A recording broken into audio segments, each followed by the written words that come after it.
नमस्कार साथीहरू, तपाईँ अहिले हेर्दै हुनुहुन्छ एस्ट्रो ज्योतिष युट्युब च्यानल। आज पनि हामी सपनाको फलको विषयमा चर्चा गर्दैछौँ। सपनाको फलको बारेमा हामीले छुट्टै प्लेलिस्ट बनाएका छौँ। यसको लागि हाम्रो च्यानलको प्लेलिस्ट सेक्सनमा गएर हेर्न सक्नुहुनेछ। अब सुरु गरौँ आजको भिडियो।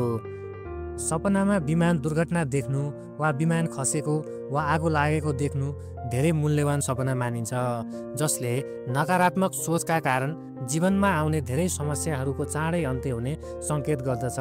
उदाहरणका लागि, यदि कसैले सपनामा आफ्नो अगाडि विमान दुर्घटनाग्रस्त भएको देख्छ भने यो सपनाले तपाईँलाई नयाँ सकारात्मक ऊर्जाको साथ आफ्नो नयाँ सुनौलो लक्ष्य राख्न सक्ने सङ्केत गर्दछ। किनभने जब कोही मानिस जीवनमा कुनै प्रकारको समस्याका कारण धेरै दुखी हुन्छ, तब उसले विमान दुर्घटनाको यस्तो सपना देख्ने गर्दछ।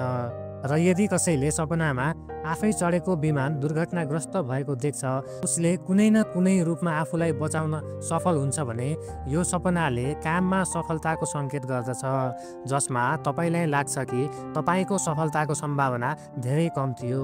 यदि कसैले सपनामा बारम्बार विमान दुर्घटनाग्रस्त भएको देख्छ भने यो सपनाले तपाईँमा नयाँ नकारात्मक ऊर्जाहरूको विकास हुने सङ्केत गर्दछ।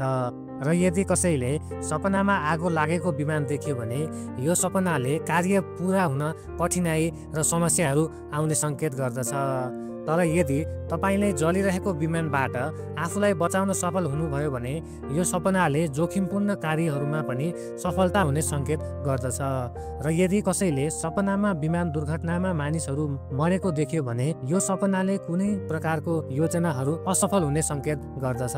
र यदि कसैले सपनामा दुर्घटनाग्रस्त हुन लागेको विमान देखियो भने यो सपनाले तपाईँ आफ्ना नजिकका व्यक्तिहरू र परिवारका सदस्यहरूलाई भेट्न असमर्थ हुने सङ्केत गर्दछ। र यसले के सङ्केत गर्दछ भने तपाईँले आफ्ना प्रियजनहरूसँग झगडा वा झगडाको सामना गर्नुपर्ने हुन सक्दछ।